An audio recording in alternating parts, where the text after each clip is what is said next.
జై శ్రీమన్నారాయణ. శ్రీమతే రామానుజాయ నమః. ఈరోజు మంచి మాట.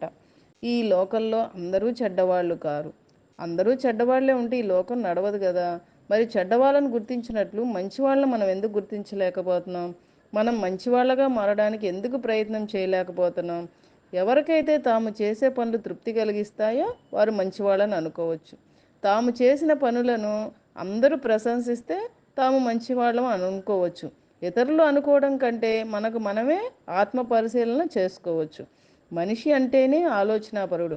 మొదటి నుంచి మంచి ఏదో చెడు ఏదో తెలుసుకోవాల్సిన బాధ్యత మనిషిదే. ఎవరెన్ని చెప్పినా అనుభవపూర్వకంగా మంచి చెడుల వ్యత్యాసం తనకు తెలిస్తేనే అతన్ని బుద్ధిమంతుడు అంటారు. ఎవరి బుద్ధి అయినా వివేకం చేతనే పరిశుద్ధమవుతుంది.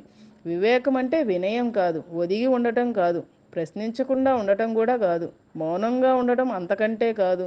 మంచి చెడులను విడివిడిగా తెలుసుకోవడమే వివేకం.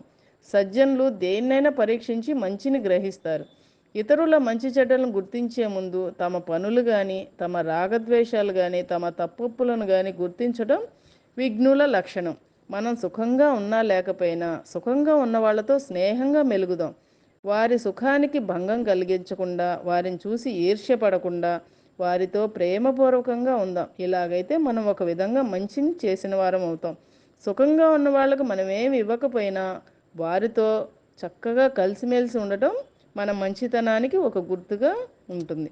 లోకంలో సుఖంగా ఉన్నవారు దుఃఖంలో ఉన్నవారే కాదు, పుణ్యాత్ములు ఉన్నారు. మనం పుణ్య కార్యక్రమాలు చేసినా చేయకపోయినా వారిని చూసి సంతోషించాలి. అలా మనం మంచివాళ్ళం అవుతాం. అంతేకాని వారి పుణ్య కార్యక్రమాలకు అడ్డు కలిగించకూడదు. దుష్టులకు దూరంగా ఉండాలనే సామెతకు మన కర్తవ్యాన్ని గుర్తు చేస్తుంది కదా. దుష్టులకు దూరంగా ఉండాలనే సామెత మన కర్తవ్యాన్ని గుర్తు చేస్తుంది. పాండవులు పుణ్యాత్ములు. వారు చాలాసార్లు కౌరవులకు దూరంగా ఉండాలని ప్రయత్నించారు. ఈ విషయాన్ని మనం మర్చిపోకూడదు. సాక్షాత్ శ్రీకృష్ణుడే జరాసంధుడికి దూరంగా ఉండిపోయాడు. మంచి చెడుల గణన చాలా కష్టం.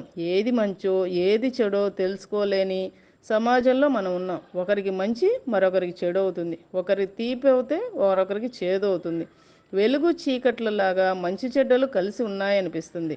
అయితే ఇక్కడ మనం ఒక విషయం మర్చిపోకూడదు. చీకటిలో వెలుగు ఉండదు, వెలుగులో చీకటి ఉండదు. అలాగే చెడులో మంచి ఉండదు, మంచిలో చెడు ఉండదు. చీకటి చీకటే, వెలుగు వెలుగే, చెడు చెడే, మంచి మంచే. మనం మాత్రం మంచికి దగ్గరగా చెడుకు దూరంగా ఉండి మానవత్వాన్ని చాటుకుందాం. జై శ్రీమన్నారాయణ.